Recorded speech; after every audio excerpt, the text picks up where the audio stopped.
We're live. Okay, hello everybody. Welcome to channel 27.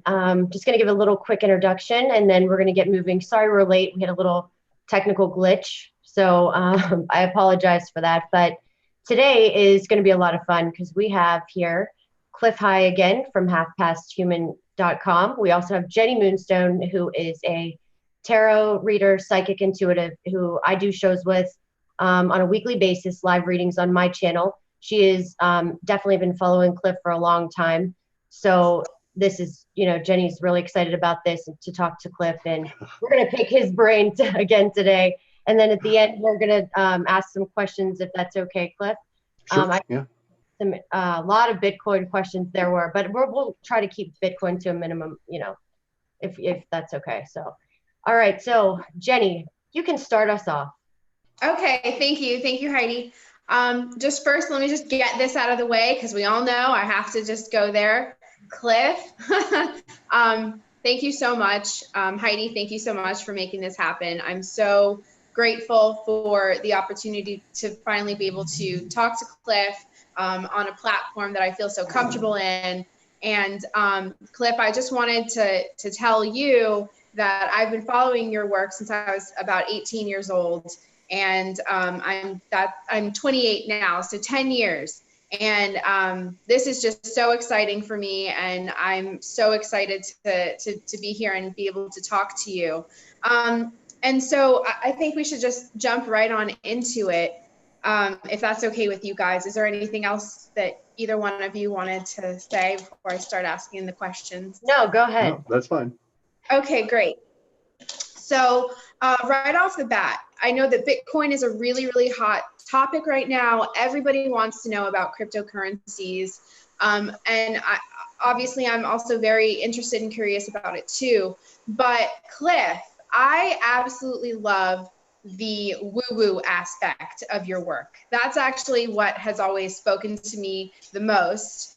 And that's, that just resonates for me because it's a matter of the energy universe and consciousness. And while it's seemingly less tangible than things like Bitcoin and cryptocurrencies and things like that, it's something that I think is going to become more and more mainstream, if you will. And people are going to be faced with choices, whether to look at this information. And when I say information, I mean the topic of consciousness. Okay, so things that people are not, they're not comfortable with it, they don't understand it. But I really do think that here coming up, people are going to be faced with much bigger, deeper issues. And it's a matter of the rising of consciousness here on this planet. So I noticed that you have spoken a lot on sorcerers, magicians, warlocks, that sort of thing. And interestingly enough, I was having some technical difficulties here. And I like to joke around that, they mess with me. The powers that were like to mess with me, right? Which actually brings me to one of my first questions that I had already planned to ask you. But sorcerers, okay, we put them, it's my understanding that sorcerers are the most advanced of the humans that we have here with us. And in your experience and from what you know, would you say that sorcerers have experienced a type of targeting from all levels, whether it be technological or medical, from even before the time they were conceived? Would you say that they experience more targeting than others? Yeah, we know that that's true. We also know it's historically true. So we have the grosser evidence of it where the conquistadors, once they turned over the New World to the Spanish and the Italians and the Pope, and they split it between the Spanish and the Portuguese, they were told by the Pope to target and destroy the indigenous religious practices. And there were a lot of things that they didn't care about in that destruction in terms of the religion. What they specifically targeted were all of the curanderos, the shaman, and the knowledge that they had. and they eradicated all of those connections. And so that's back in the 1600s, and it was a targeted campaign. And they've always done this. So I would say that that's true. Now, I don't know so the way I look at it, someone who yields that particular energy, the energy itself is like an on-off switch on your wall, right? Doesn't matter who uses it. So, the evil murderer could use the on-off switch just as easily as you can. And so the use of the energy does not in any way taint an individual, although there are some certain constraints, if you wanted to go down that hole, that I have to put on that statement, because there are kinds of energies that if you're not prepared for them can warp the hell out of you and you'll never be the same. But that aside, so a sorcerer kind of a person, in my estimation, is not, I wouldn't use the word targeted, okay? I think there's something of a self-selecting part of the process here, and that such individuals will be self-selecting, and those that grow into it over one life or many lives will be, let's say, on a path of purification towards mastery. All right. So some people get hooked on it and go that route, others don't. And each life will express that ability in a slightly different way. So in that sense, the Patanjali's Yoga Sutras speak to this when they talk about in the very end, in like the chapter in the third part, maybe 3.16 or something, where he talks about rebirth as a yogi. Okay, because so there's a lot of yogis out there, tons of them in India, right? Crowds of the guys. Couldn't beat them off with a stick. There are that many of them. And but not all of them are going to make it in this life. They're not all going to achieve their goal of enlightenment. And so there will be a lot that will gain, if you will, progress. And we needn't define it any further than that. But when they come back in the next life, instead of having the ultimate choice like Babaji about how to direct his life on a reincarnation, these guys will come back with some level of extra skill. And that extra skill that they have is inculcated into their soul. And so their energy body takes this in as like positive karma, if you will, a positive karmic stain. And so when they're born in their next life, that stain will express within their body. And then in that life, they're free to choose to continue on that path or not. They will have the talent, innate talent that was brought along so that they have that opportunity to go in that next level of progress because they didn't quite make it in the life before. And so really that's sort of how it works. Make sense? It does. It actually makes perfect sense.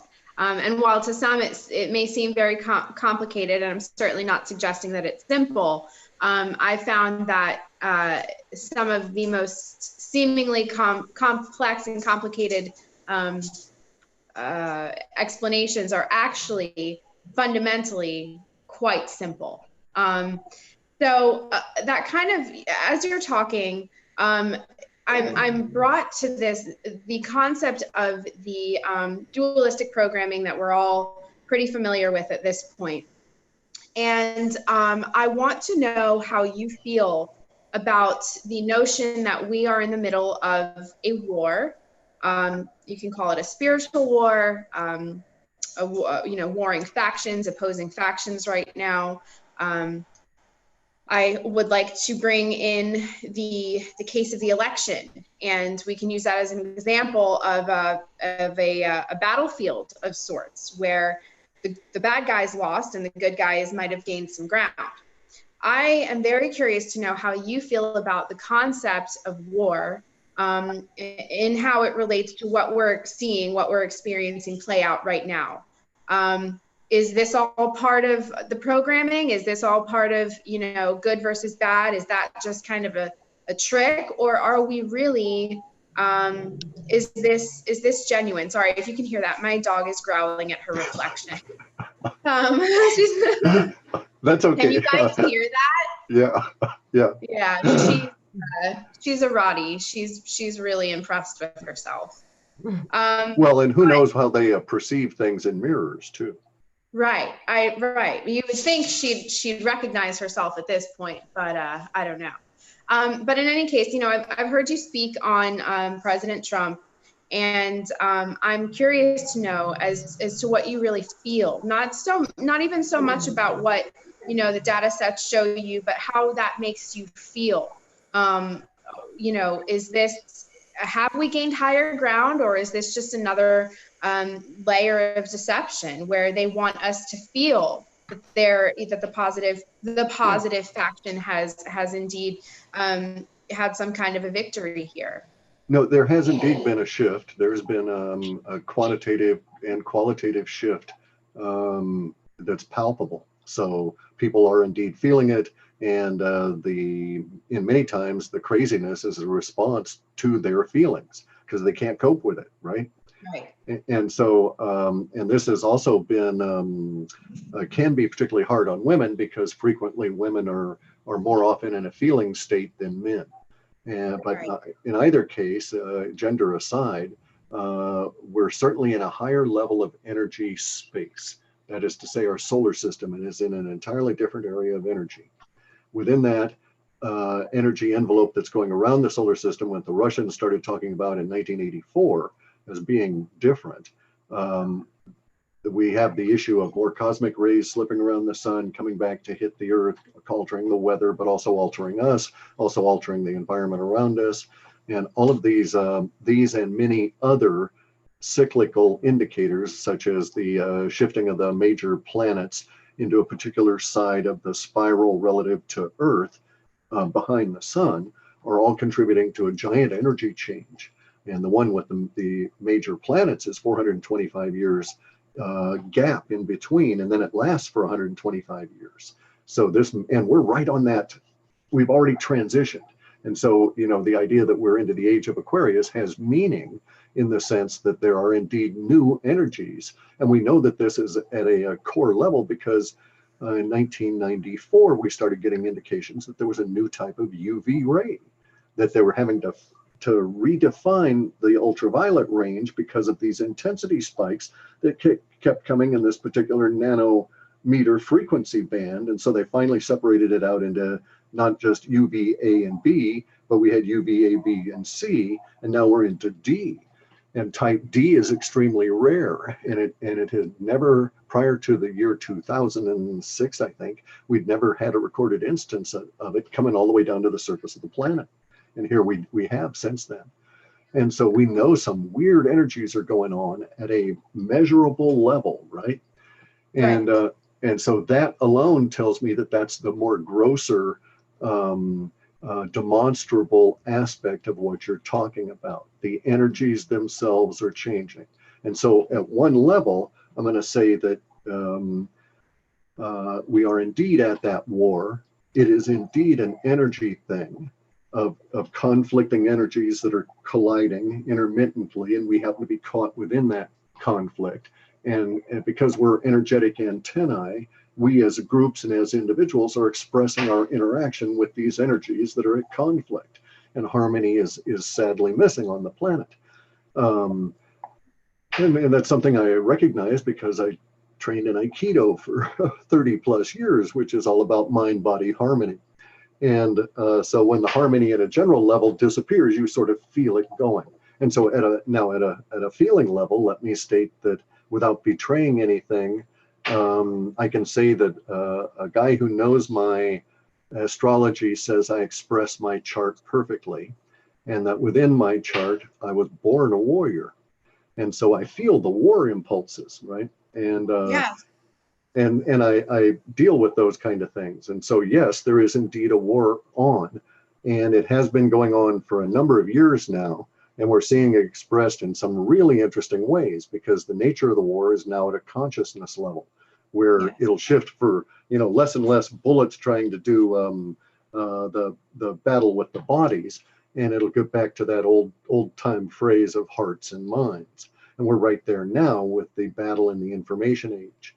And we know we can see which side is losing, and the established media has indeed lost, and we're now forming and not standardizing, but qualifying and consolidating the alternative media that's the replacement. And, some interesting changes are going on there. So for instance, YouTube is thought to be a male-dominated media space. And with a general, it had been running about 80% male use, but that's been changing in just the last year and a half. And so we're seeing a shift in all of these things that are going on at very interesting and key levels as they express within this larger war. Unfortunately, there are actually people that are being buttheads about this and running around killing other people, thinking that that's the solution. Now, as a warrior, I can tell you that over time, we should learn from the mistakes of others and the progress of others, all the way back through history. That's the point of reading these great writers, Marcus Aurelius, Sun Tzu, all of these kind of people, to learn from their wisdom and from their mistakes. We also know that the nature of the battles that we fought in those generations are different than the battles in this generation.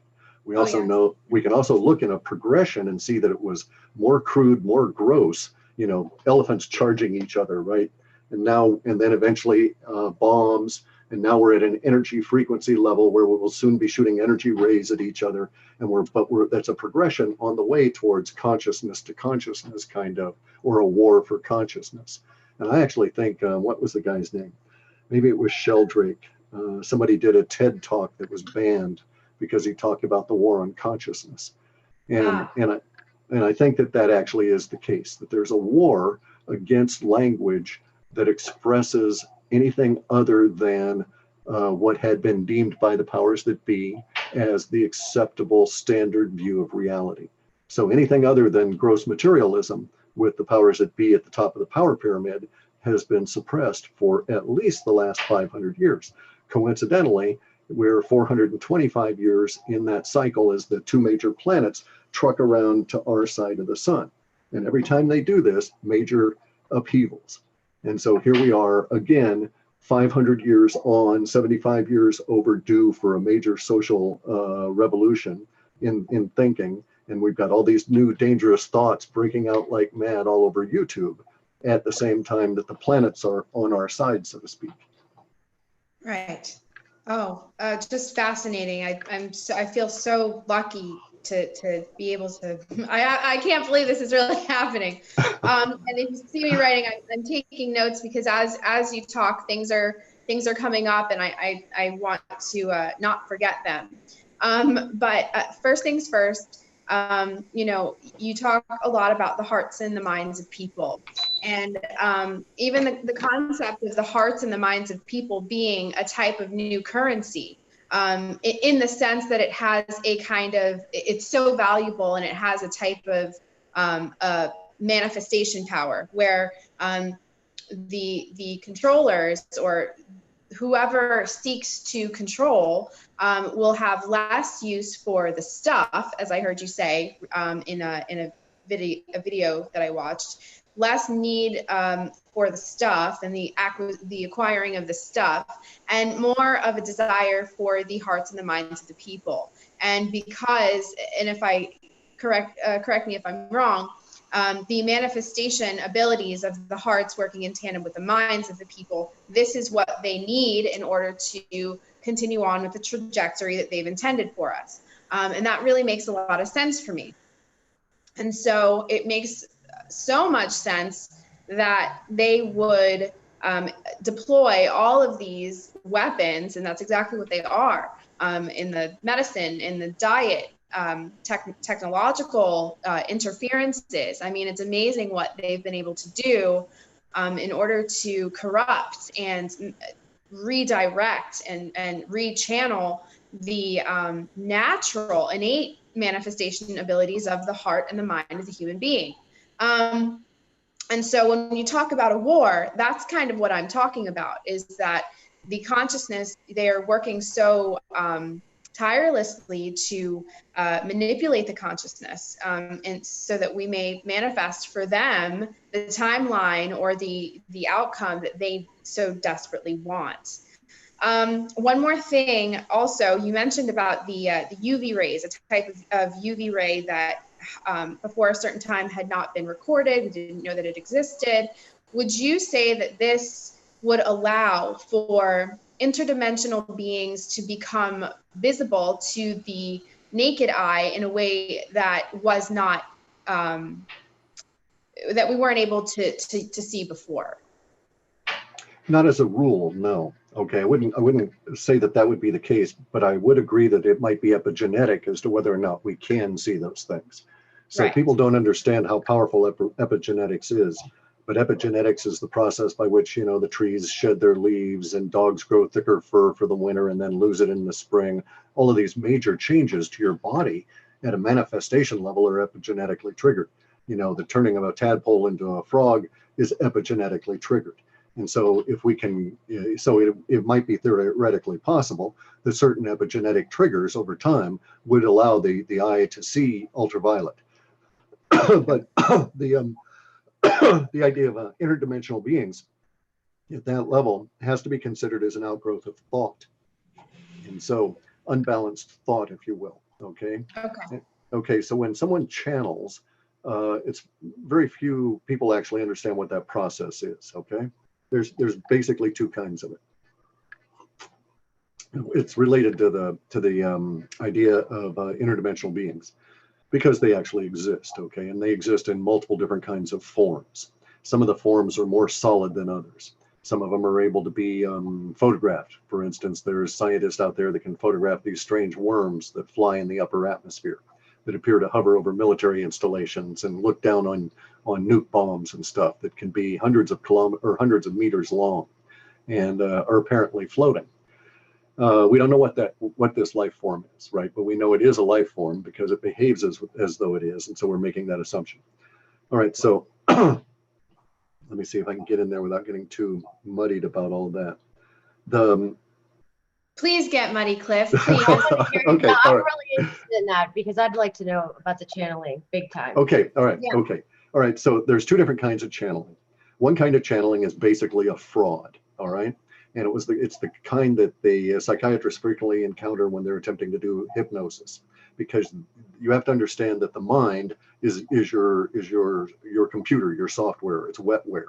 If you pose a question to it, the mind will give you an answer. One way or another, it will find a way to give you an answer. It may not be a right answer. All it wants is to satisfy you basically and get you off its back, so to speak, right? Get you off its case.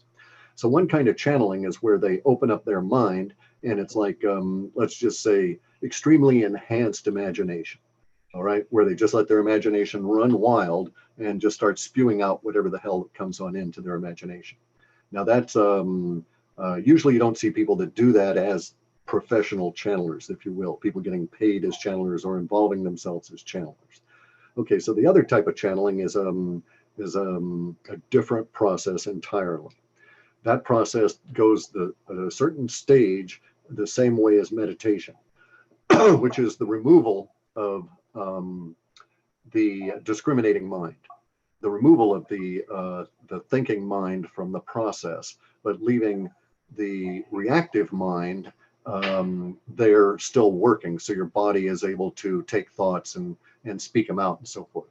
So that kind of channeling, it uses the mind. The mind will also participate in it, but the mind is not totally in control or anything because you actually give over a part of yourself. You don't surrender your soul or anything like that, but you move part of yourself out of your personality such that your personality is able to supply energy to another entity form that then supplies the information.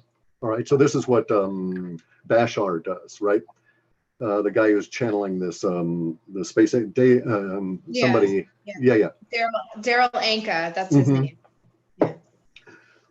Okay, so this is what he does. All right, it's akin to a meditative state, but it diverts from meditation at a very key level, because in meditative states that are pure, you don't ever surrender self. The idea is to make self so exposed that you can see all aspects of it, you can hold it up and model it and get into it and correct its flaws and so on. And so you want to dive into it. In the channeling form, you get it out of the way and it's just not there. At that point, here's what happens. Reconciled, unharmonious thoughts that are just out in the universe as waves can have enough power to be able to drain or to attach themselves like a limpet they can attach themselves to that mind that has moved the self out of there. And so they actually are, to a certain extent, channeling in something through their consciousness and getting ideas that are not necessarily, that they wouldn't necessarily otherwise have within their brains, right? But when you do these kind of channeling and you connect to this other entity, you have no way of knowing what that entity is on the other end. All you have is what it tells you. And it's going to use the things it finds in your own mind to tell you what you want to hear, because it's getting actual life force, ki energy, prana energy out of you as it's doing this channeling process.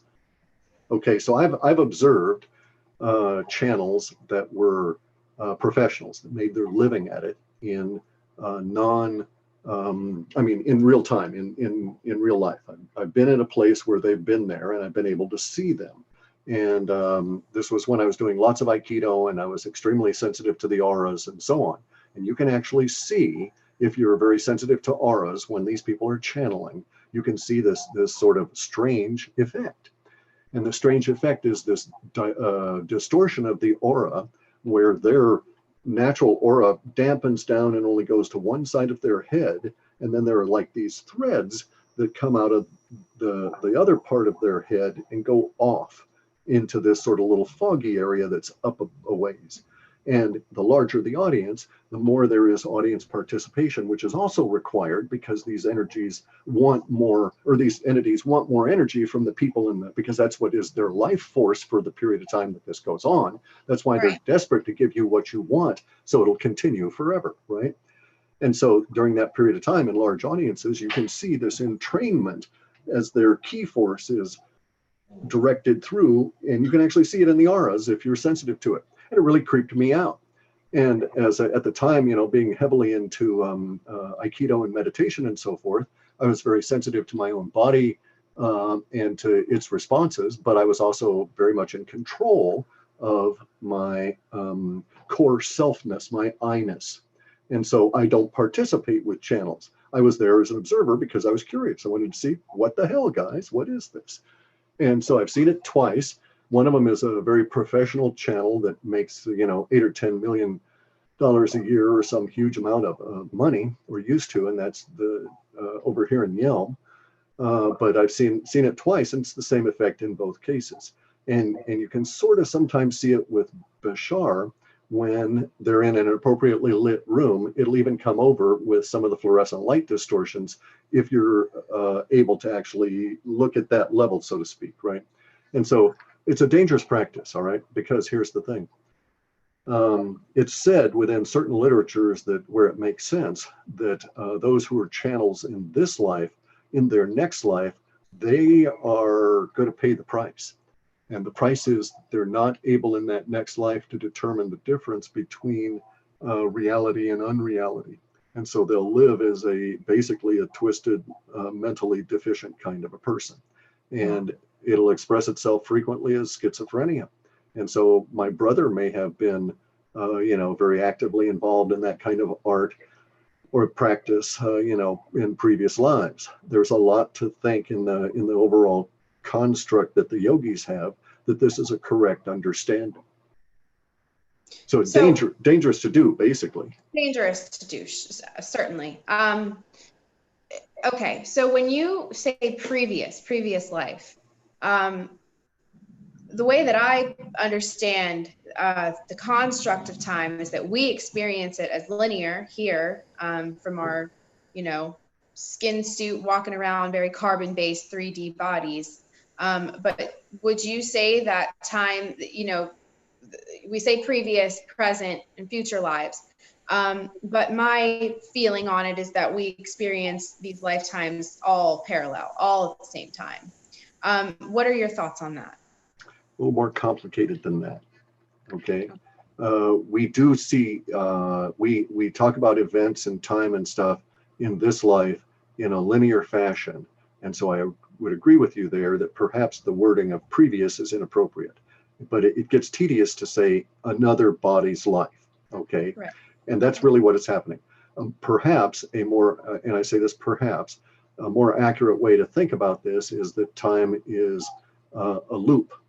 Okay. because within time, we know that there's many, many, many cycles. They all coordinate and they all lump together and so on.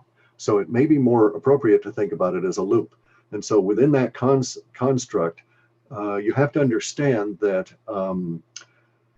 the cosmology, the understanding I have of reality is that I am but 1/12 of 1/3 of my greater being. Okay, so there's 5 more male bodies that may or may not look like this body in any way, shape, or form when they incarnate, but they also share the I-ness that I have now. There's also 6 female bodies, and hopefully they don't look like this body. In any event, they also share that I-ness. And there's some suggestion that the routine way it works is that we incarnate in series.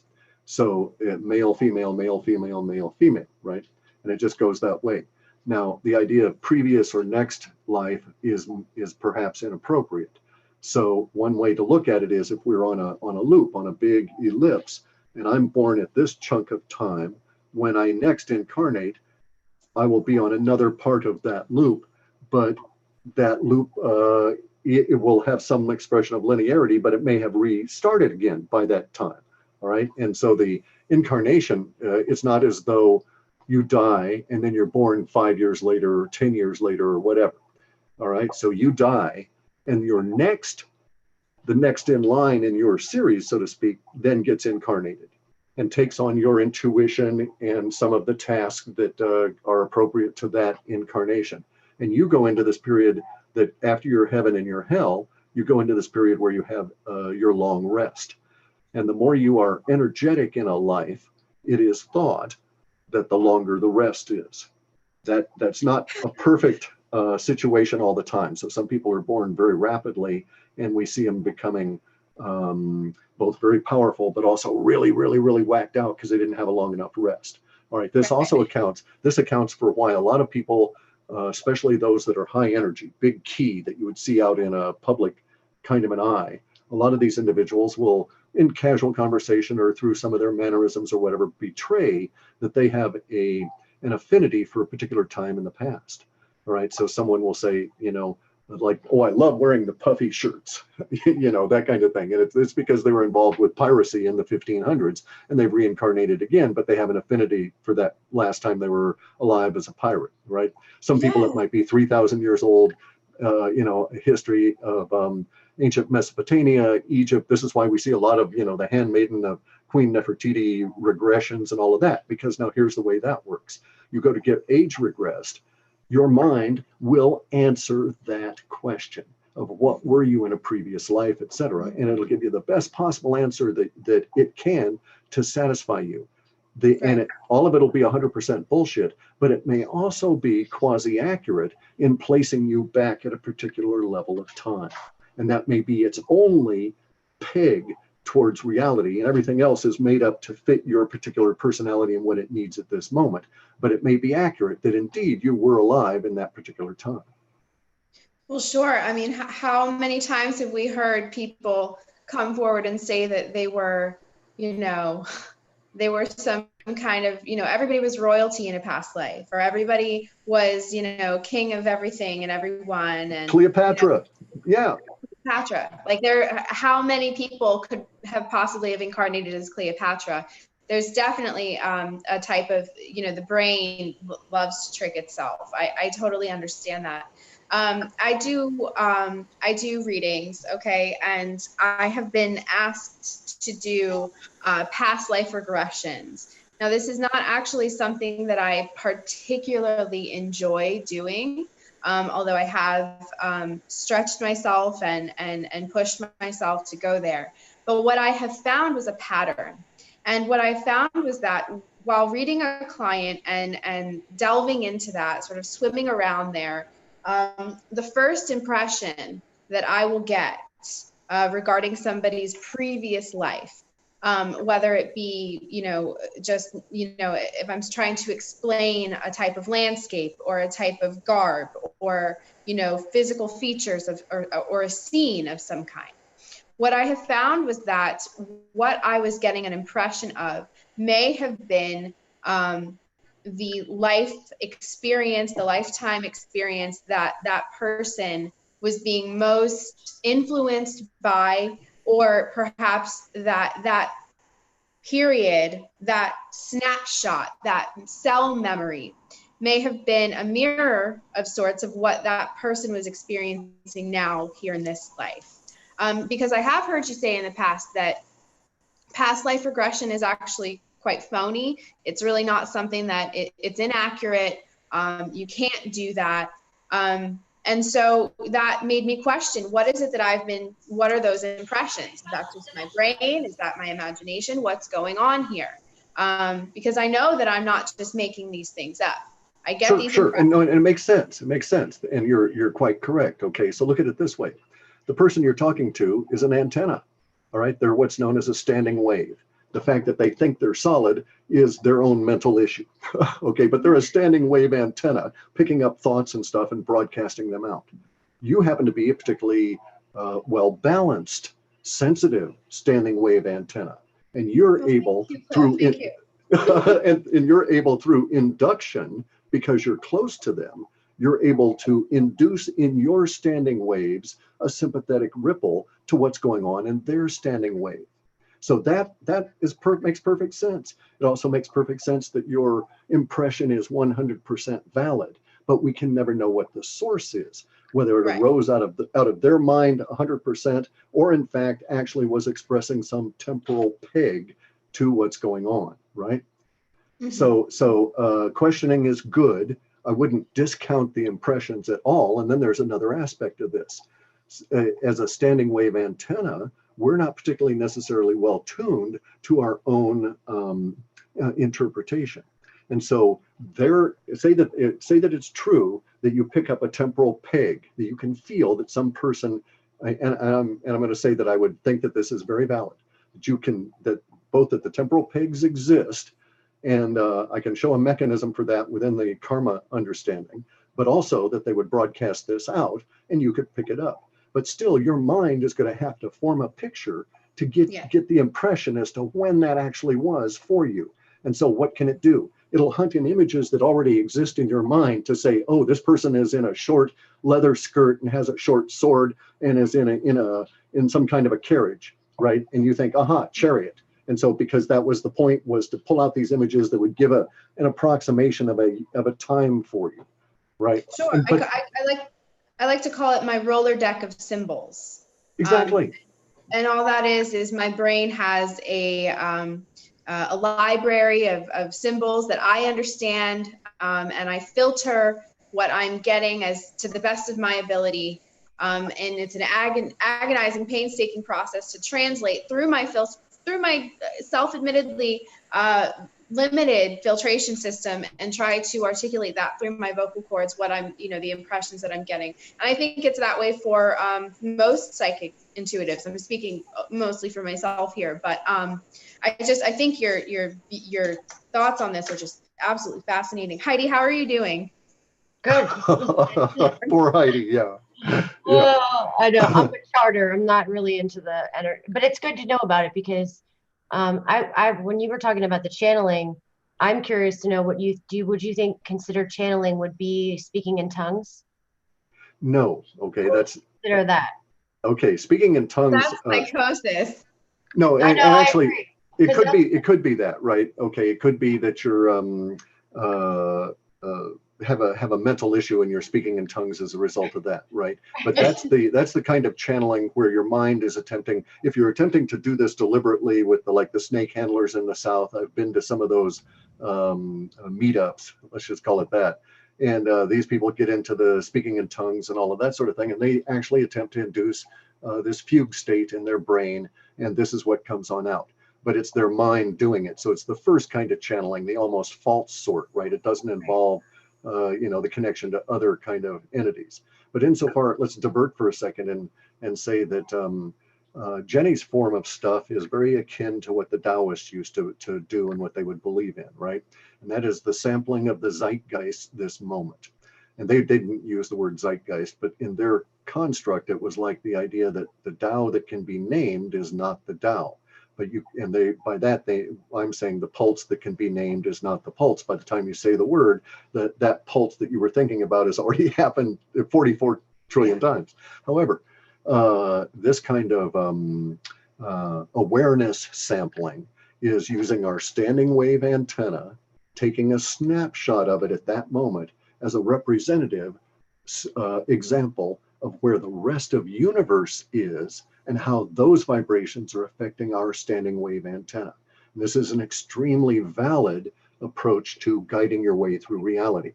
Many people would see, and the Chinese even formalized it in the form of the I Ching, the divination sticks, and all of these other things. Other societies did things like, gut chickens and read the entrails, right? That sort of a thing. So, and what they're attempting to do is to read the impressions that the pulse has left on reality and make forecasts as a result of that, because our brains are pattern matching kind of creatures. So in that sense, that's exactly what I do. I don't use the guts of, chickens or any of that kind of thing. I use a sampling of the zeitgeist across all of these tons and tons and tons of language, whereas Jenny's approach is more personal, and perhaps at some level could be much more accurate if we could be certain that she was able to maintain her standing antenna accurately enough to where she could sense the impressions from the outside and be sure it was not her mind that was tricking her. That's the problem, is the mind will always attempt to answer the question no matter what. And so if you can train yourself to tell your mind, it's okay, you don't have to answer, and that's what I mean by meditation. You don't have to participate. The sounds can go away. There need not be an internal dialogue. I can simply be here. I can express being here. And in expressing being here, my standing wave is just perfectly tuned, very solid and very steady. And then you feel the pinging of universe coming on in. And that's really where the psychic envelope exists. And our bodies are not as we see. You guys are very nice looking, but you go out several different layers and you're basically egg-shaped energy fields. Okay, that's just the way it is with all of us. And so, but it's, if you can tune yourself in your mind to reach out to that energetic level and be part of that egg-shaped energy field, then you can feel these impressions coming in. And it happens to everybody, especially in Heidi. You have it happen to you constantly because you're constantly meeting new people. And many of them, I'm sure, just set the hackles on the back of your neck, go right on up. Those hairs are just, ooh, what's going on here? And that's sampling the moment. And there's something about that energy that this person is expressing. And your body is picking that up before the thought really even forms in your head. And it's telling you, watch out, Yeah. I could cry right now. I'm just. Well, look, can I ask you a question? Because this is kind of Sure. on these levels, I guess, with that. One of my friends who, we talk about Bitcoin together, he asked me, spirit riders, Archon serpent energy, Archon serpent implants attaching to people via their spine or brain stem. Mm-hmm. Do you have any comments on that? Yeah, you read the Nag Hammadi and you have an understanding of what the Gnostics were attempting to say, okay? And I agree with what the Gnostics had said, and I see the same evidence that such things had occurred and that the Archons are a reality and that they are part of the reality that we exist in. And it goes back to Jenny's comments about the war, because who are we fighting against? Because, I'm an Aikidoist, which is very much like somebody who might practice Tai Chi. Okay. And so I walk down the road, I'm fully prepared for combat, but I never initiated. Right. I'm not angry at any of the planet. I have no reason to be aggressive or any of this sort of thing. Yet I will encounter people that are driven to be aggressive in spite of the fact that I'm putting out this peaceful, harmonious kind of energy. And I believe that at one point I used to think that they were expressing that negativity and aggressiveness just because I was a butthead. But it wasn't that way, right? And I would just encounter them occasionally. But it has to do, I think, with the as we say, the Archon, the demiurge, the dark side of the Force, whatever, right? And so their view of reality is so limited that when those urges and impulses and so forth happen to them, they don't ever question themselves. They simply react in them. They're there in and of the moment. They're actually very easy to defeat, usually in fights. Right, right. That brings me right back to, I heard you speaking about how, you know, we're mostly water. We're made up of water. And, you know, water being such a, you know, an efficient conductor of energy, a whole recording, you know, it just records everything, and from which you can sort of program water to behave a certain way.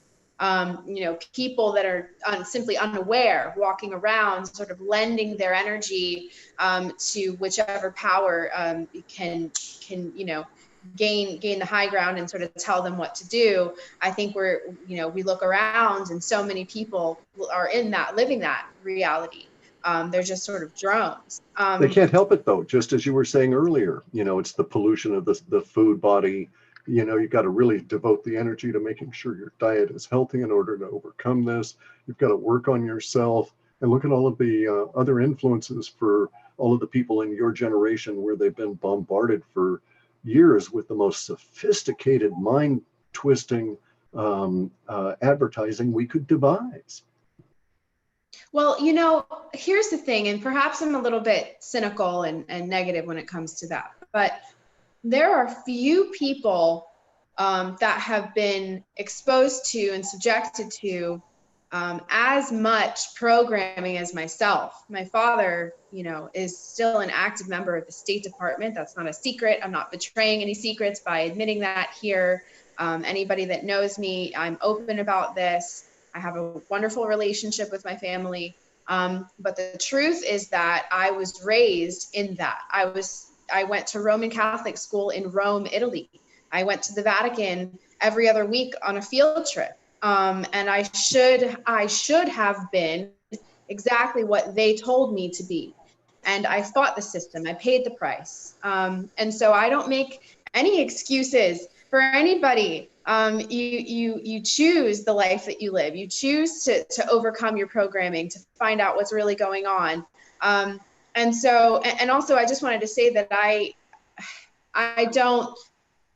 still eat meat. I still drink alcohol. I still consume sugar. And I still feel that and I'm not just speaking about me here, but I know a lot of people that are, you know, quote unquote awake, that are not perfect. And so what my point that I'm trying to make here is that choice is such a huge factor in it.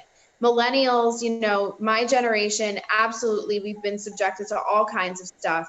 But at the end of the day, if you choose to dig and if you choose to overcome and sort of pull that out, however painful and uncomfortable it is, you can still defeat it.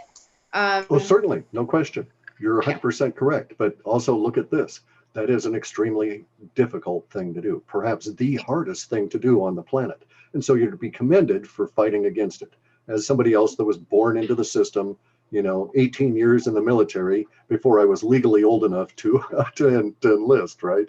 Because I was born as a military brat. So I get what you're saying. And my point is not to forgive them or allow them to skate because of their choice, but as a martial artist, as a warrior in that regard, it does not aid me to get an emotional attachment to the whys of their activities. So in fact, I'm a much better martial artist, 100% detached from everything, including the success or failure of the particular techniques that I might be trying within my art. And that detachment, that ability to shed that attachment to results provides me with an edge. But you get there by being aware in an uncritical fashion of the motivations that might be going at that. And here's the thing, right? The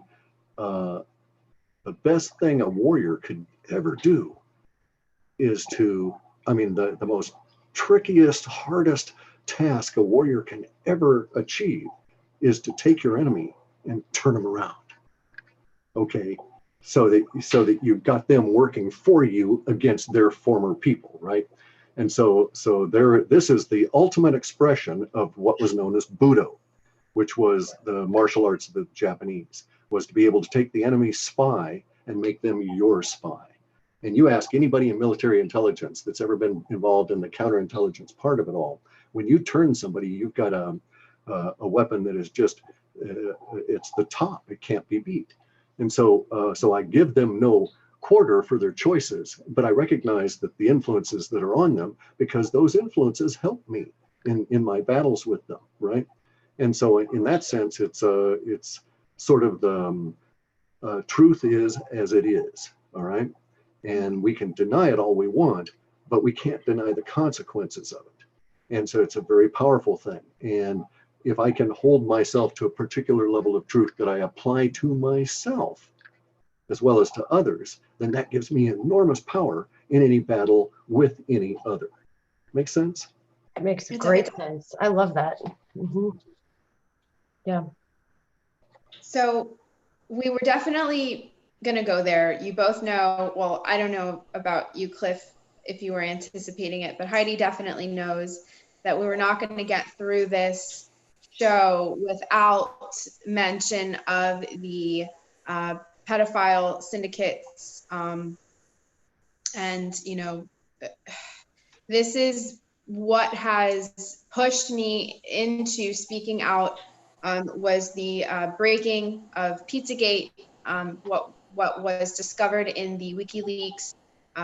Gosh, now I think we're looking at not last year, but the year before last year. Yeah. And, you know, listen, this is one of those things that, you know, and I've heard you talk about it, you know, what the data sets are showing, lots of exposure, secrets coming out, world leaders, everyone from world leaders to CEOs of corporations, just everywhere, from the fashion industry to Hollywood to, you know, athletics, the Olympics, all of it is so tied in. And for me, it's I'm most passionate about the exposure of that. And unfortunately, that's because the State Department in particular has been extremely complicit in facilitating the abuse and torture and consumption of children. And you know, it's entirely up to you how in detail you'd like to get into it. But I have to ask you, Clif, because I struggle with this on a daily basis.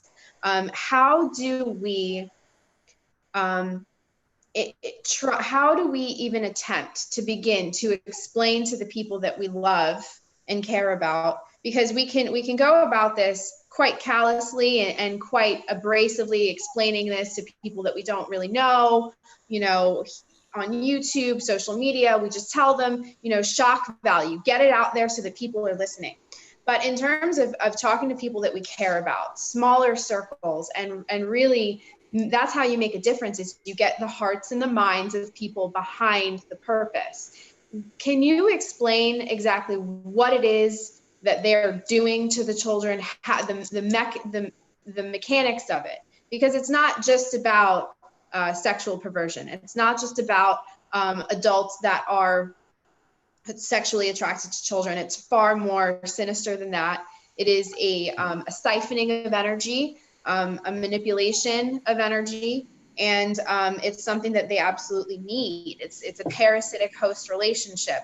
And I struggle with explaining this to people. And, you know, everyone's like, why do you have to talk about it? It's so morbid. And it's like, yeah, it's uncomfortable and it's disgusting, but I really think that people need to know, because it's going to come out.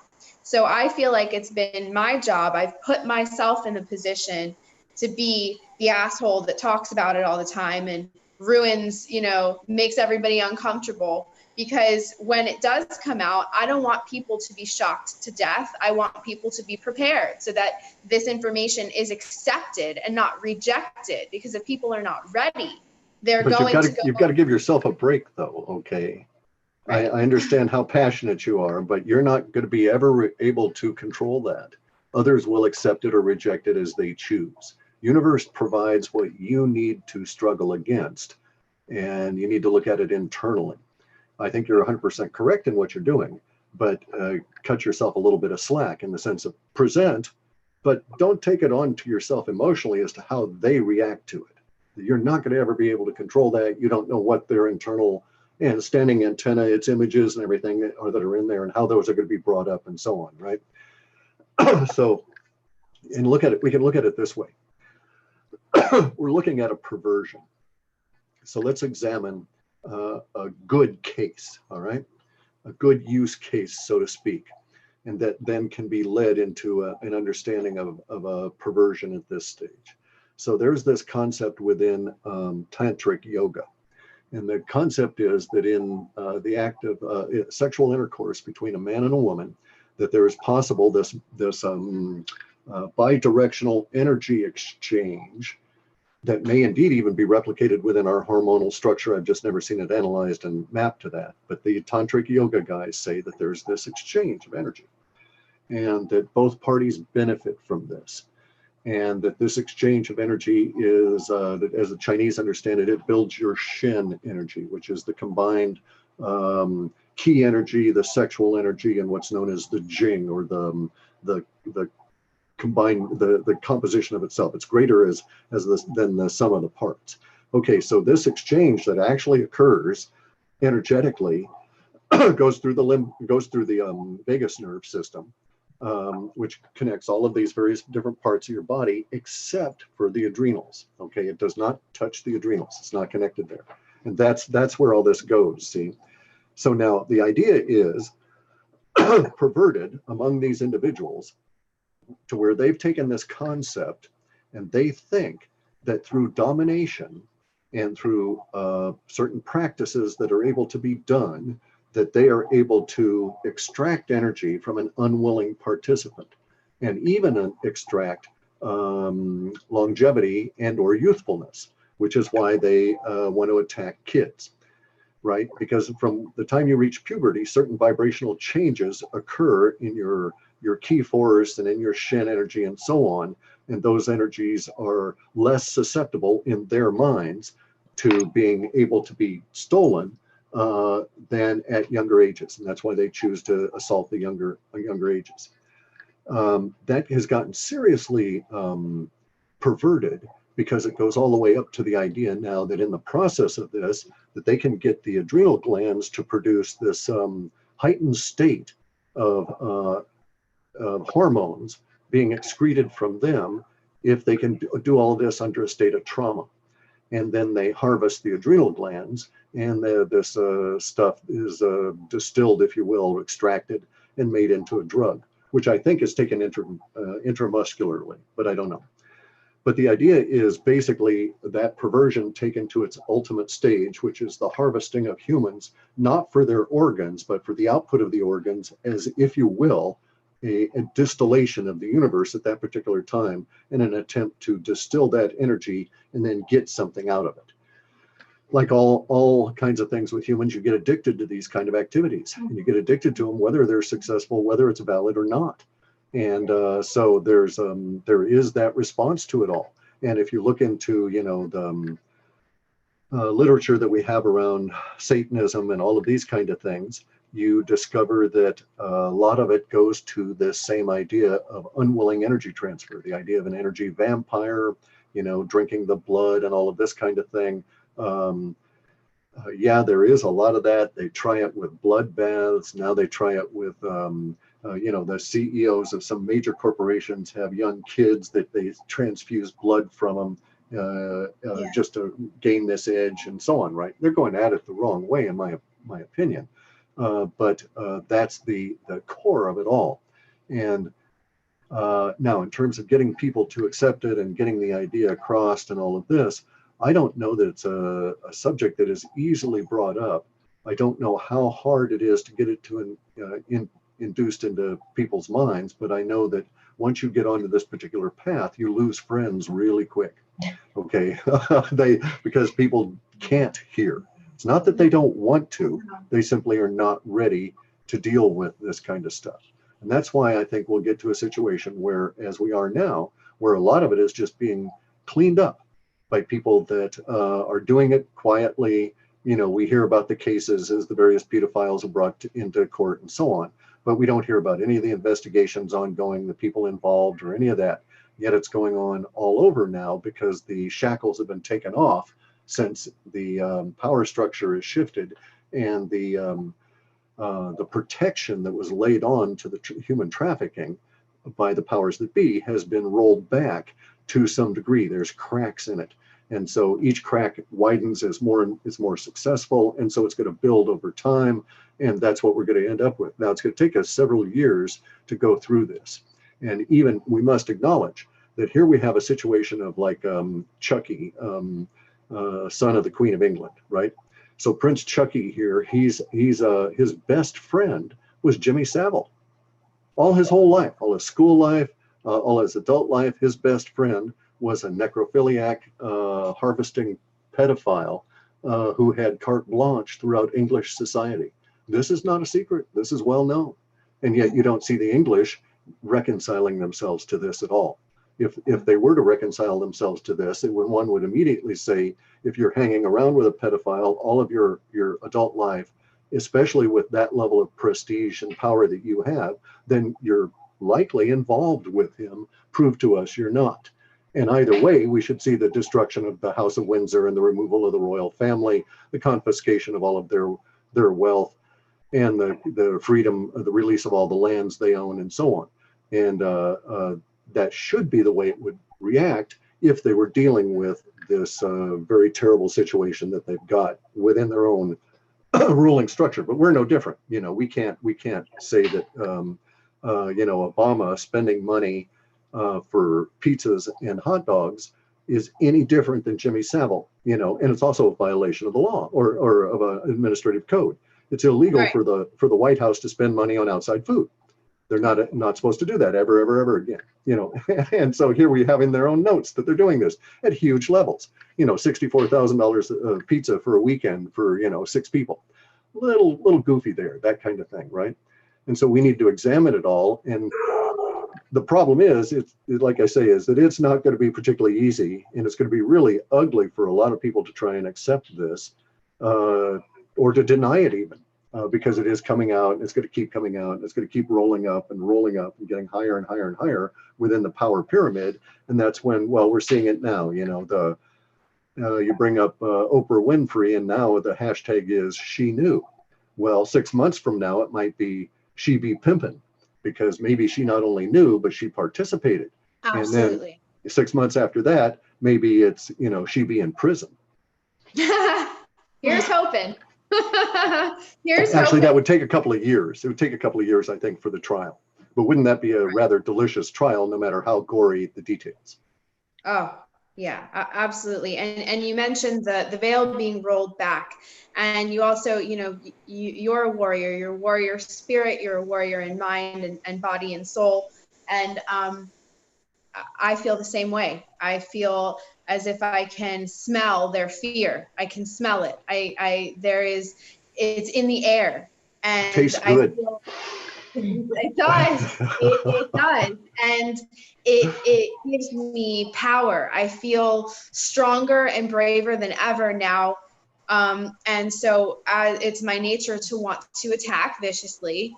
And so it's like one of those things where you mentioned vampirism also, and I believe that we can detect those among us, whether they be in the medical field, the fashion industry, Hollywood, the government, the banking system. I think that as we move through this, we're going to be able to detect visibly the people that have been cut off from their source. It's almost as if, their supply, I do believe, I feel in my bones, their supply of food, their supply of children is running low because actions have been taken. There was an executive order. I know you have spoken on that. I cried when I read that. Assets are being frozen. And I do believe that we are seeing a genuine plan. It might not be perfect, but it's a step in the right direction. I think that we are seeing plans being enacted to stop this. And I think that we're going to be able to see those among the population that are being cut off from the food source. I think they're going to physically start to crumble. You know, when it's like, it takes a lot to maintain this level of secrecy, to maintain those organizations, you know. This guy I know the other day spoke to this inadvertently. This is Reggie Middleton. He's a cryptocurrency guy. He runs Veritasium, and he's down at the cryptocurrency conference in Miami, which ends today, I think. And he happened to be given this little presentation the other day, and was talking about the people that had cracked his system and stolen funds from him personally. This was not his system, but a company he did business with got cracked and hacked, and he lost some money in it. Well, now he knows who did it, has their addresses and all of this. And as that gives him just absolutely tremendous power, you know, and this is exactly the situation that we're in. Each and every one of these people that comes on out reveals another link in the chain, another connection in the in their own little network, and guilt by association leads from one person to the next, and these kind of activities. And as each person is rolled up, the tendency is going to be to start, because these people are not necessarily well grounded, nor do they have a long-term philosophy that's worth anything.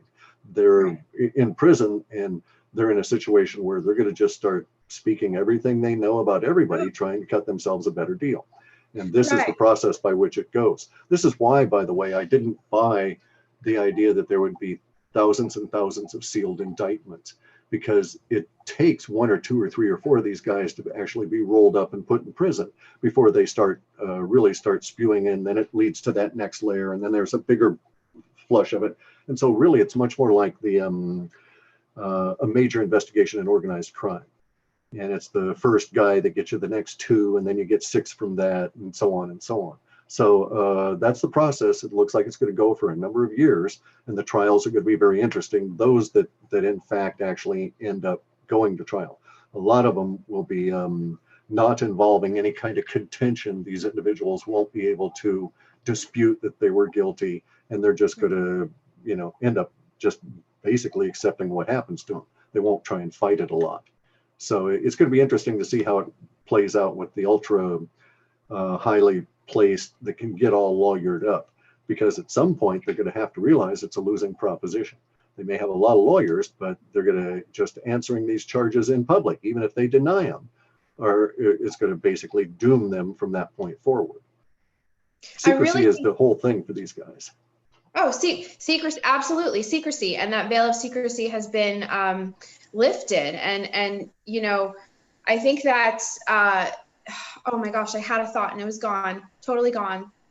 Oh, okay, it came back. So, you know, you talk about well, I don't know if you have spoken about it, but I've heard the term light quotient used before. And when we talk about light quotient, in terms of the power that somebody possesses, the power to influence the reality around them, for better or for worse, but, you know, the higher the light quotient, the better the intention, the higher the frequency, okay? And then we have, I feel like it's a matter of passion, it's a matter of intention. These pedophiles and the people that protect them and the people that they have associated with, they have their passion, it's like they don't have any. What they have is an instinct to survive, self-preservation. But then those that they are contending with, the people that want to bring them to justice, we have passion, we have higher light quotients. And so it almost feels to me as if this great war really does come down to light versus dark. It's a losing battle for them because they don't fight with the same power. Their weapons are dull, their weapons are useless. You know what I mean? I wouldn't say that. See, they're very dangerous, okay, really tricky. Because they don't fight fair, but I understand exactly what you're saying. And I also have that feeling as a warrior, it's time. You can smell the fear in the air, the blood's on the battleground. You want to grab your sword. Yeah. You know, and it's a nice blade. Cool. You know, you want to get it out there and get to work, right? But we have to remember the experience of Hypatia. Okay, she was the head Gnostic. She really knew her stuff. And the evil ones, the archons in charge of, at that time, the Christian cults, cornered her after a meeting one night. And they set a mob on her and they beat her, stoned her to death. And then they ran down to the, this is in Greece, and then they ran down to the seashore and they grabbed shells. And they came back and they scraped every bit of flesh off of her bones. And then they took the flesh and fed it to the birds in the surrounding fields while they took her bones and smashed them all up and then put them in a pyre and burned them. Now, they didn't know it. They were probably doing her a service at that point once they've killed her, because the longer your body hangs around, the more interesting your experience in the metempsychoses is, right? You're better off having the body cremated fairly quickly. But anyway, though, so you can't trust them because they work the archons work at this weird level. And that weird level was to get enough motivated people together to kill Hypatia and start attacking the Gnostics from that point forward. It's acknowledged within the Gnostic community that the death of Hypatia and the scraping of her bones was the turning point, and they lost the war. And the Wow. Templars being removed from southern France, kicked out of northern Spain, the whole assault on the Templars by the church, the Roman Catholic Church, and the King of France at that time was the culmination of that particular wave of the battle, right? And so the Templars are destroyed, their organization is taken, many of them are murdered, and then the Inquisitions begin because there was no one there to stand up against them because the Gnostics had been killed. It was estimated that 225,000 women and children were killed in the south of France, just in order to get what they thought was maybe 16 or 18,000 of them that might have been associated with this region, with this particular group of the Templars. So a lot of people were killed as a result of this. Well, okay, so the battle at one level from that point forward gets really interesting if you want to think about it. So you're a Gnostic, you're living a peaceful life in the south of France, and you're killed by the Roman Catholics. When you get reincarnated, it's not going to make you too happy to be around Roman Catholics. You know, stuff like this comes through, right? And as does the Gnostic concept goes. I'm not saying that you retain the knowledge, but the inclination towards a particular kind or viewpoint goes from life to life to life to life. So I doubt very much that I'm going to turn out to be, a real nice guy in my next life. I'll be just pretty much the same old bastard I am now, and I'm not worried about it. Yeah, but you see my point on this. That, Yes. and so it gets really interesting. You can't say that they're knocked out. You can say that it looks like we're going to have a very nice couple of thousand years here because we're going to certainly defeat them in this ever-present now for some period of time. And I think we're on that cusp of getting just enough people that, like the saying goes, we'll drown them in our urine. And once we get to that certain level, they can't stop it. It's inevitable. And then we'll have a couple of thousand years. We'll get into more egalitarian republics, less ideas of royalty and so on. But a couple of thousand years from now, the tide will turn. People will become, complacent, and the archons will come back, and we'll start the whole battle all over again. And then so maybe I'll be born 2,000 years from now and get a chance to use the sword. I was just going to say, we'll never really be able to put those swords down for too long. Correct. This battle, it seems to be endless, but it's part of the experience to experience, duality just time and time again. I think we've all been bad guys. We've all been good guys. The John Podestas of the world. I think we've all been the John Podesta once or twice, just to have that experience because it's part of this mess. Universe provides us with the challenges we need, not necessarily that we want. We have the ability to say no, ignore them, and just party on. But sooner or later in some life, you've got to accept it and deal with it at that stage. But I always like looking at things from the mirror or lens that Zen provides. All right, because if you're in a Zen state, as you gradually get down to where it's everything is no longer existing except for self or I-ness, and you're examining everything through that lens, it makes you wonder at sometimes. Questions come to mind as you're heading down there.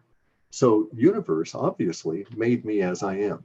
Okay, it controlled the stars and the planets and their positions under which I was born that put me into this warrior caste. It provided me with this battle all my life. It provided me with 18 years growing up in a military organization and all the influences that come from that. In a militaristic country at the height of its power, at its peaking empire.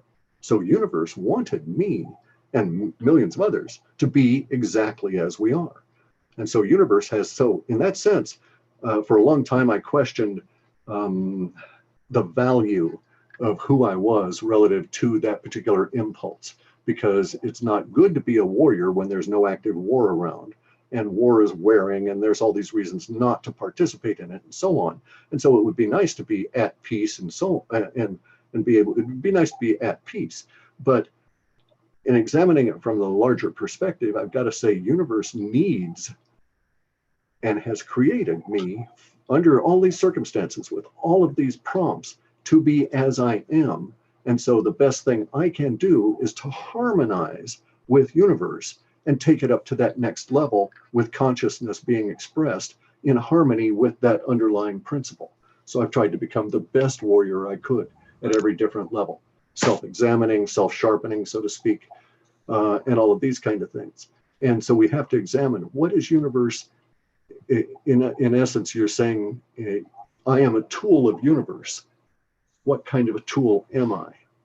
And then once you understand what kind of a tool you might be and how sharp you might be and your shape and everything, then you ask yourself, what task or project is universe making me for?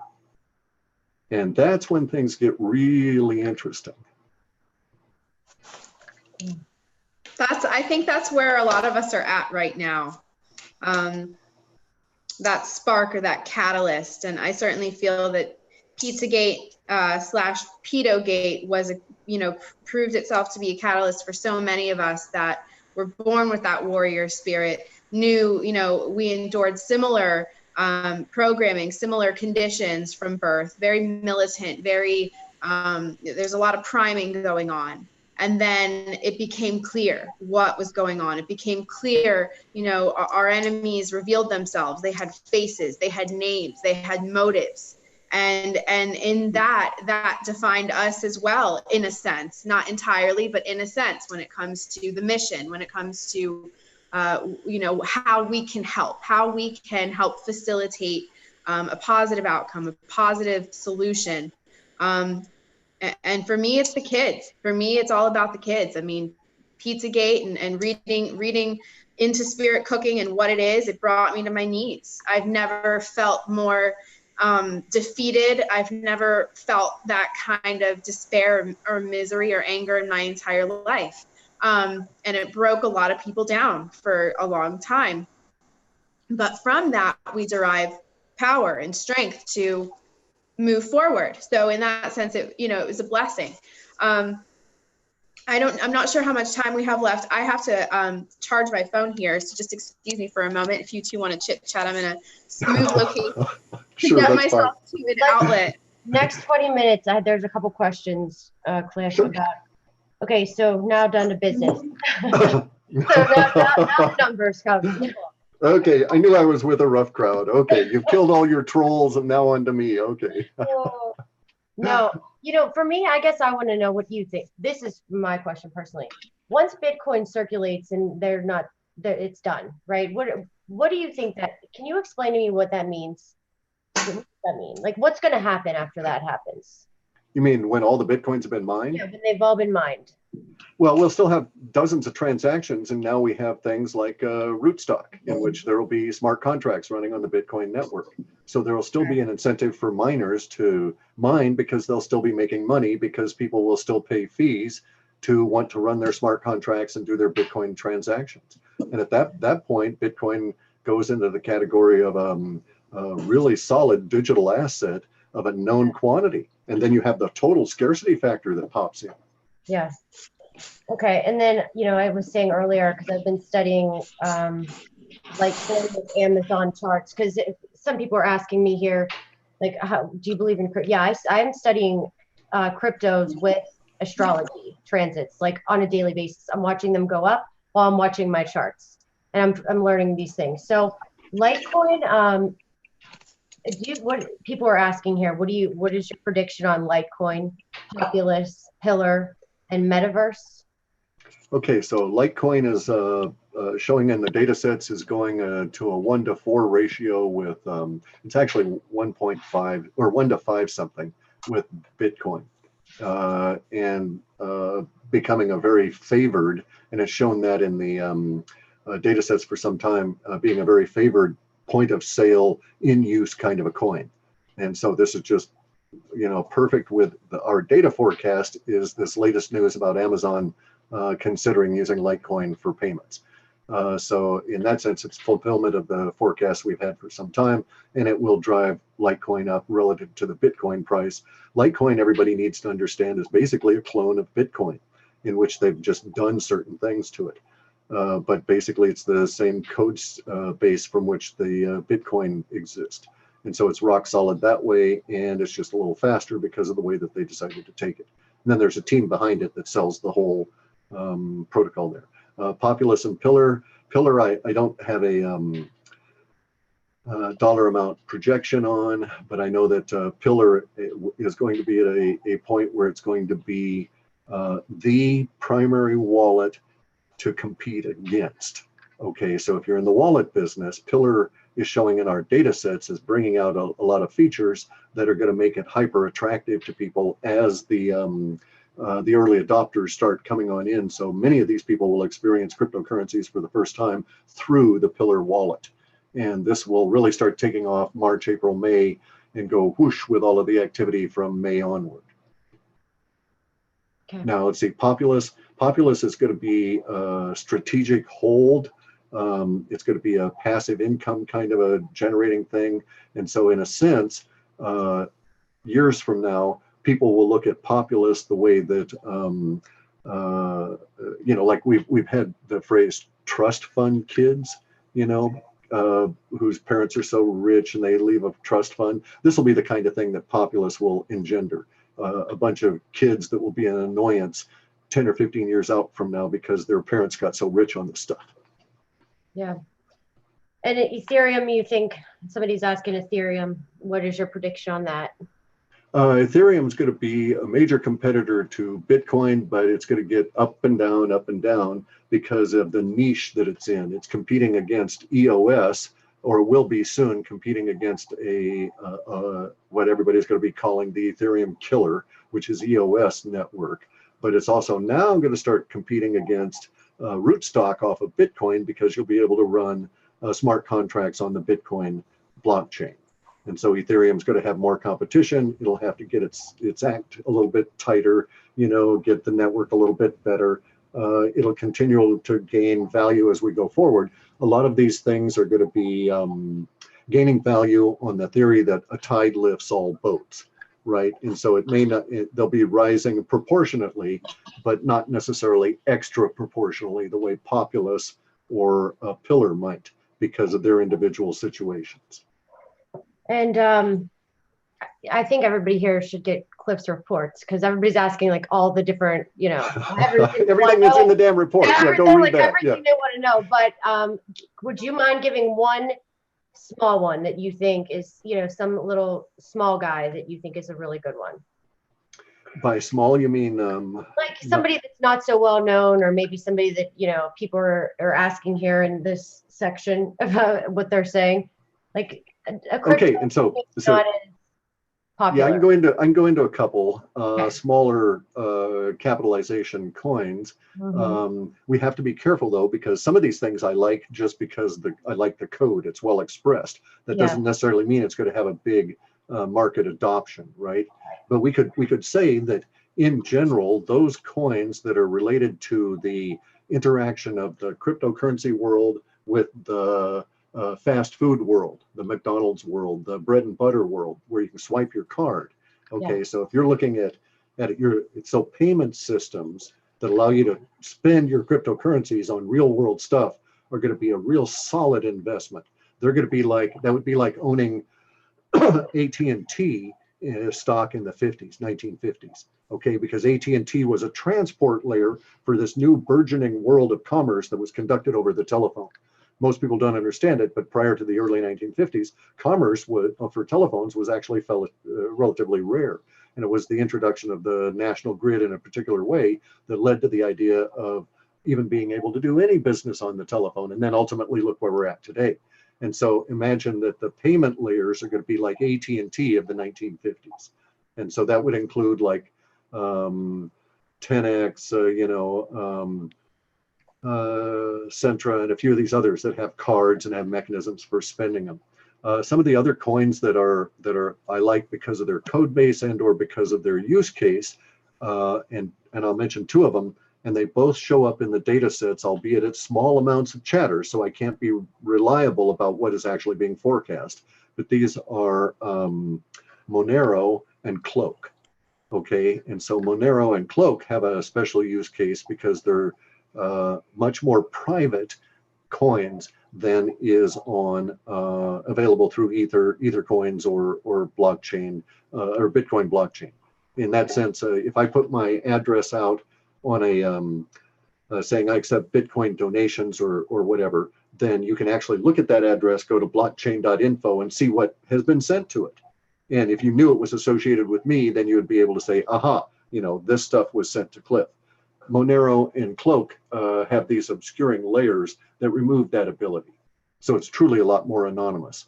Now that's both good and bad. It allows those kind of coins, should they have a volume or capitalization, to be used in illegal activities.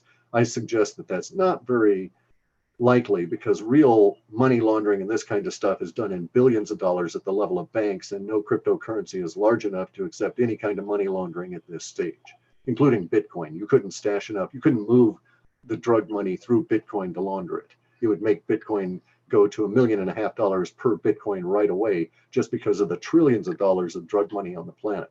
Make sense? Yeah. Mm-hmm. So the rise of Bitcoin, it's ominous. It bodes quite badly for the pedophile syndicates as well, right? Oh, correct. Because of the transparency that's there, and because you can track it. And if you were serious about it, I'm kind of transparent. I don't give a rat's ass mainly about what people know. If it's not factual and universe wants me to deal with it, it'll present me with a use case or a situation in which I have to deal with it. But other than that, they can say anything they want, which is why I don't care about trolls. Let them waste their energy, But in any event, I know. That's my New Year's resolution. That's your challenge. Yes, that's your challenge from universe. Yes, kill them quick though. Quick slash across the throat and be done with it. Just a quick remove. So that's why I have so many moderators now, so I don't have to worry about it. Yeah, but see, here's the thing. The blockchains, all of them, this whole shift is making it very difficult for all of the illegal activity that bled us over the course of all of my 60 plus years on this planet and all of your lives. Every productive act you've had has had some level of it siphoned off to support what we now know is this giant deep state of secrecy that we don't know what the hell they're doing with this money, but we've got some idea, and there may be, space aliens involved, that kind of thing, right? And the blockchain removes all of the obscuring that can occur in the spread of corruption, because you just can't really corrupt a node on a blockchain. You can go bribe a banker to keep quiet about what you're doing, right? Threaten them and so on. But it's awful hard to do that with somebody's wallet. So this kind of stuff really shows in the blockchain, and it's going to eliminate a lot of the corruption layers, which of course makes our society, our species, so much more able to survive. Because instead of the corruption on top of all the middlemen, and both are going to go away with the blockchain, because it does away with a lot of the middle level of activities that don't really add value. They just siphon off some of the profits, so to speak, right? And it's going to be great. We're going to see increasing spread of the value, the benefits of this as we go forward over these next couple of years. We're even now seeing the new companies bring out products, Veritasium, Populous, Pillar, and all these kind of things. So people saying, oh, cryptocurrencies are beanie babies or tulip bubbles and that kind of stuff. It's like, well, No, not really, because this stuff does things, and it does things hyper efficiently in a transparent way that we're all going to want to be behind. And there's this rule out there. I want to say that the guy's name is Metcalf, and he invented this rule, and it's basically a business or a technology rule, and it has to do with what Jenny was talking about earlier, which is basically attention market. Okay, that's what they're calling them in cryptocurrencies. That all of us together, all of our consciousness, the hearts and minds, we're an attention market, and within that attention market, some things are going to win and other things are not. The attention market itself is valuable to know about, but the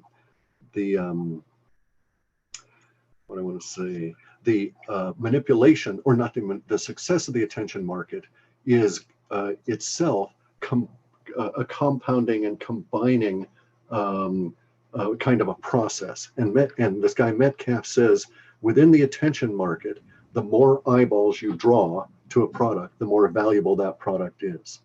The more valuable a product is, the more eyeballs it draws. So it's a kind of a positive feedback loop thought of within relation to how humans are and their focus and energy and things. So, and we know this is true. You can demonstrate it in small groups, you can demonstrate it in large groups. The more eyeballs that use Google, the more valuable Google becomes, the less valuable the other search engines become. So as we go forward, blockchain sucking in all this attention, getting more attention, it's building, it's compounding, there's more and more conferences, more people are finding out about it. All of it becomes more valuable simply because we're putting our attention on it. Okay. All right, and then this will be the last one. Somebody asked about hydrogen water making using magnesium rods. Yeah, it would probably work. I'm actually having hydrogen water now out of my little hydrogen water device. Okay, these things can be had for $90 to a couple of $100 on Amazon, and they're a little electrolysis machine that puts hydrogen into your water in this double walled glass container. And it's tasty stuff. It doesn't alter the taste really or anything, but it gives you a lot of energy and it's good stuff. Magnesium, of course, will work, but it's going to leave a residue. And so you'll have some level of chemicals in there that you wouldn't necessarily want. Had tried the little tablets. They take a long time. It's kind of hit or miss as to get the parts per million you need, and the machines are quite nice. They're even regulated in terms of, how much hydrogen they put in there. And then somebody asked earlier, what kind of shampoos and stuff do you use? Like all your natural stuff? I use rocks. I just scrape it off. I don't worry about it. They asked what kind of deodorant you use. I swear, but it was like a serious question. I don't use any of those. I don't use any smells or any of that kind of thing. We have to understand that aromatherapy has a very solid basis. You've got millions of sensors in there, and these things I think of as perfumes and stuff as can be chemical assaults. Mm-hmm. You walk into, especially if you go into some of these department stores or wherever, where they're having their little spray women out there trying to spray these smells on you as you're coming on in to sell them to you. So no, I don't use any of that, and that's probably why I don't have any friends. So like, do you use like baking soda as soap or anything like that? No, I actually like sandalwood. There's a number of sandalwood products that I get that we've got a good food co-op here with lots of handmade stuff. Evergreen State College is close by, hippie culture, all of that. And so I can buy really quality sandalwood soaps that are made with vegetable oils and this sort of thing. And so basically it's sandalwood. It's a pleasant fragrance and is harmonious. And then what do you think about the government shutdown? Do you think it's going to happen? I don't know that it's meaningful. I think that we are actually getting closer to it. It'd be very interesting to see the results of doing that. Yeah. A lot of people are freaked out that the military would be shut down and that kind of thing. And it's true that nobody's going to be being paid during that actual period of the shutdown, but people are still going to go to work. Right. They're still on base, ready to, hop in the jet and fly out, this sort of thing. So that's not a big concern for me. The other issue, though, is what would be exposed in the non-payment. All right. So we live in a world that's very polluted by the archonic activity, which goes all the way up to our atmosphere with chemtrails. And so at some point in that process, somebody's paying for this whole thing. The chemtrail spraying, the movement of the material back and forth to the airplanes, all of this kind of stuff. Vast quantities of subcontractors have to be involved simply because the military does not have a whole lot of logistics handlers anymore. Over time, the military has become very subcontractor dependent. Now, one thing about subcontractors is a lot of them do like to get paid, and a lot of them need to be paid because they live on that float. You know, the money comes to them and it goes right out to their employees that same day, sort of a thing. And so without the money coming to them during whatever period of time, stuff gets exposed because employees are not paid. They're told to go home. And, you know, just like on 9/11, what was the single largest impact of the attack on the day of September 11th? We think of it as the buildings falling and all of this kind of thing. But the thing that touched everybody, that everybody in the United States could have and should have been aware of, was that the chemtrail spraying stopped. And it did so for the better part of a week, however long our airlines were shut down and so on. There were just no planes in the sky doing spraying during that period of time. And it was a clear evidence, if you will, that the chemtrails were separate from the rest of the structure of our society, because when they started letting the airplanes go back, it took about 4 days after that before we started seeing chemtrail spraying again. And so we had commercial airlines, so we knew that it wasn't commercial airlines leaving contrails causing this whole thing. And so that was across our entire nation. And who knows how far it extended out. So once they're not able to pay for this stuff, that's why I think, oh, it'd be great, but you really need a shutdown of about 20 days, I think. Yeah, I'm worried I'm going to lose loans because I have a ton of VA loans. And if those people, that's what I worry about, panicking of that too, you know? I mean, if they're not getting paid, they don't know the unknowns, the uncertainties, and it just, yeah. I just want to say something. First of all, Cliff, can we do this again sometime? Sure. Okay. Yeah, sure. I'm mostly amenable to this kind of stuff. I don't do a whole lot, but I get busy. So, you know, and there are times I'm just absolutely beat. So like tomorrow, I've got to take a load of, you know, thousands of pounds of water-laden plants several hours away and spend all day schlepping them out into the forest. So tomorrow wouldn't be a good day, but in the future, yeah, no problem. In the future, that's all I need. That's all I need to hear right now to keep going. There's just one more thing I wanted to ask you really quick here, and it's sort of off the wall, but still very connected to everything. A lot of people are very cynical about what's going on right now. Trump's election, they think he's, you know, just as bad as Hillary Clinton, whatever, same team. Despite, you know, and even very intelligent, very awake, very well-researched, well-rounded people are extremely, they're just convinced that Donald Trump is more of the same. That's fine. My whole thing, it's not even about Donald Trump as a person. He's just one guy, right? But I tend to believe, and I have always believed this, that humanity is not without our own faction of us. We have assistants as well. So the bad guys have all of their leagues, their legions, their weapons, their tools. But I've always felt on a personal level assisted in my daily life. Sure. And so I also believe strongly, and I don't even like the word believe. I know that we are being assisted, and that we also have a very powerful resistance faction, as I like to call them. And so, you know, I just wanted to get your thoughts on that. I know we've been on here a long, long time. So, you know, and I know it's no worries. I did 5 hours with a crazy Norwegian the other day, so it's not a problem. So let me give you my viewpoint on what you're saying there. I don't know. Okay, so you're saying the assist component of it and how you feel it personally, right? Well, that may actually be your doer in your body making its connection through your feeling body to the other parts of you that are so great they can't be shoved in this little dense corporeal standing wave. And That's so in how I this, feel about it. Yeah. exactly. Okay, so that is other parts of you. And I've had those feelings where I'm able to all of a sudden am I able to all of a sudden connect with this higher, or not, I say higher because it's not in my body at this stage, but this other part of what it is to be human.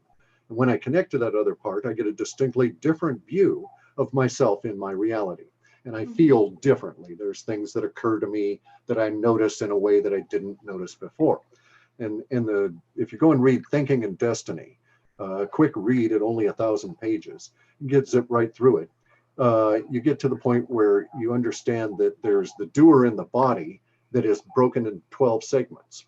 Okay, as I was discussing earlier, that incorporate or incarnate in series or in clumps or in whatever fashion, but they incarnate. And we're doers in the body. There's also the other part of you, which is the knower and the thinker. Because we don't actually think inside our brains. We're standing waves. We pick up the thoughts that are directed at us based on our DNA signature, if you will, like a network node, like an IP address. And so that's how it sort of works at this level. So what you're actually feeling is a tighter connection to your knower and your thinker. And these are very powerful. If you can get a connection to your thinker to where you're able to shine the light of intelligence, as is said, on a particular subject, then you have creativity busting out all over. You get solutions that, are just incredibly brilliant and all of this kind of thing, right? And it's because of the thinking that goes on at this level being transmitted down into you is actually greater than you could conceive of in and of itself if you're limited as we are here, right? And guess what? The more negative your vibration, the more, in my estimation, this is negative to be a pedophile, etc., and to harm individuals, right? And so the more negative that kind of a vibration you exhibit, the less likely you're going to have a big connection to your knower and your thinker. So these individuals are self-limiting in that regard, whereas that's why John Podesta's password was password. Yeah, exactly. He's an idiot. Exactly. And we'll become more creative over time. We get a better connection to our knower and our thinker in this life. It's very much like willpower. You don't have it until you exercise it. Once you exercise it, you own it forever. And you can command it as you choose, right? And discipline. And the same thing is true of a connection to your knower and your thinker, only that goes across multiple lives. So the more you exercise that connection in this life, the more readily available it will be to you in your next life, and so on and so on and so on. And so you get better over time to the point where it's always a progression.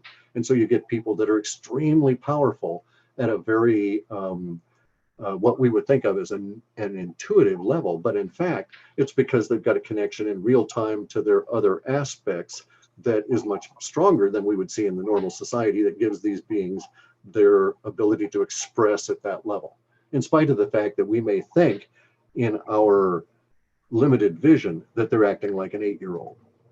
Right. Wow. All right. Amazing.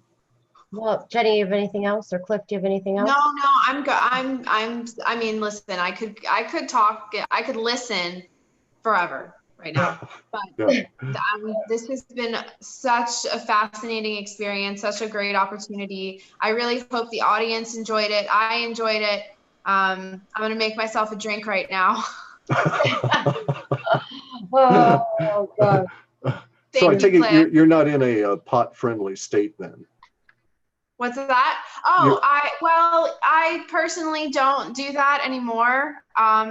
Just for my own personal, right. I'm in Florida, so no, it's still a controlled substance here, unfortunately. But yeah. Yeah, because there's just, there's something that the yogis acknowledge about the alcohol molecule, right? And it's no good. It's no good at all. It's no good. And if you look at the language, right, we have algebra, right? We have alchemy, and these are all Arabic words, the al at the beginning of it. Alcohol comes as also an Arabic word, and it's the ghoul in Arabic. Ooh. Yeah, that's exactly what it translates to, is the ghoul, because it takes you over. And it's a dangerous. Correct. That's why we call it spirits, etc. Right. And it opens you up to take over by that kind of, if you will, an archonic force. So so the way to relax, in my opinion, or not relax, but the way to decompress, in my opinion, is to use one of the 7 healing teachers, which are the 7 plant teachers. And usually at a low level, you'd use THC, marijuana, that kind of thing, and not something like, hallucinogenic mushrooms or whatever, but they're all in that category. I tried to drink when I was in my 40s for business purposes, and it really messed with my vibrations.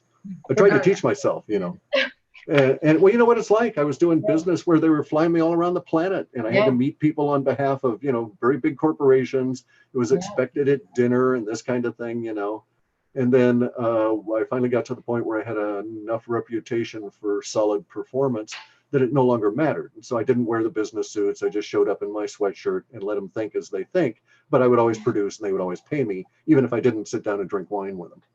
Yeah, being a loan officer, that's all I did. You just take people out and you have to go through these, like, drinking with them and going to lunch. I was like, this is crazy. This is not my thing. I got real good at astrology, reading charts, but that's about it.